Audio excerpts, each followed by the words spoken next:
Hello everybody and welcome back to No Man's Land. So today we're talking about an update on the first patch that No Man's Sky has been working on.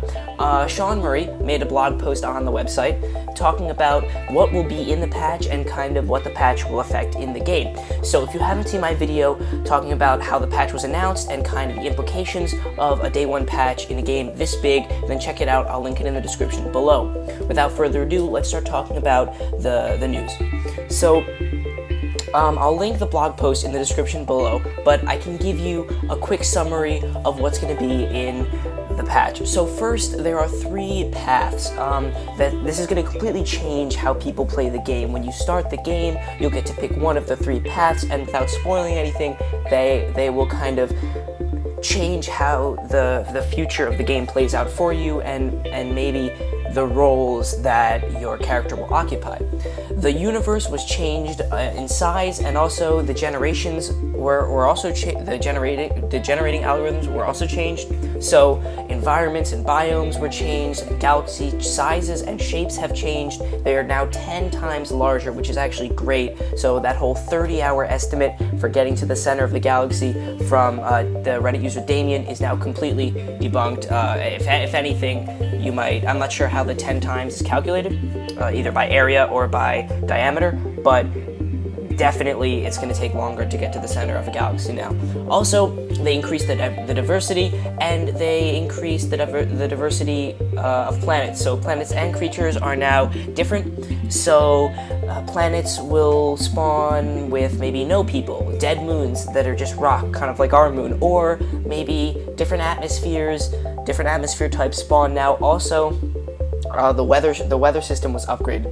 So far, as you can see in this update, it's kind of really invalidated any claims that people have made about the gameplay so far, because the game will be completely different. This is why I completely agree with Sean Murray when he asked the Kotaku Polygon to stop streaming gameplay of an unfinished version of their game. Also, if we look at the atmosphere, kind of going off what we were talking about before, the skies are now 4 times as varied, and the day-night cycle was changed a little bit to reflect the play style of the developers as they were testing the game. Let's see, we also have the planet rotation was changed to make it more easy to manage. Terrain generation, the caves were increased so they could go much deeper into the ground.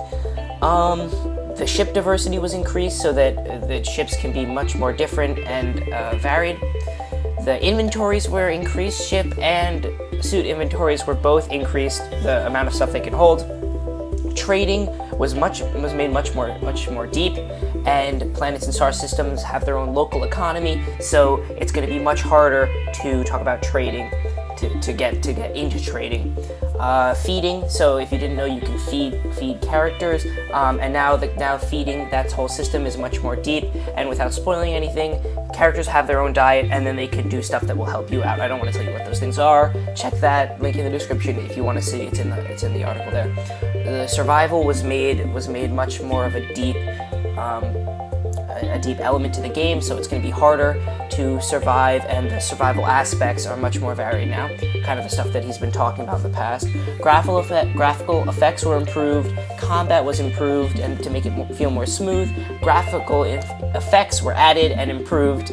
Also, space combat was made better, so there are different missions, so also the missions and the large battles that people said weren't happening so very often, as well as pirates, space pirates attacking big ships, that is all increased now, so there'll be more of those. Exploits that people were using to get to the center of the galaxy, that was fixed. Stability on the game, so that there's less crashes and stuff, which is great.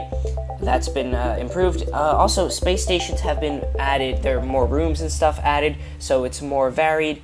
I don't want to spoil anything in case you want to discover space stations for yourself, but check that link in the description if you want to see what they've added. Some interesting stuff, really. Networking has been added in, so you can scan star systems for planets and stuff that's been discovered by other players. So on your galactic map, you'll see stuff discovered by other players, so if you want to check what other people are finding, or potentially try to find the player who named it, you can do that.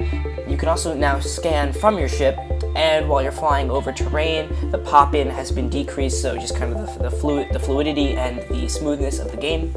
And also they rewrote kind of the whatever's going on in the story. I don't want to spoil anything, but just any prompts, any of that stuff, some of it was rewritten by a famous author, James Swallow, to increase the immersion in the story of the game, or the lore, I should say, of the game.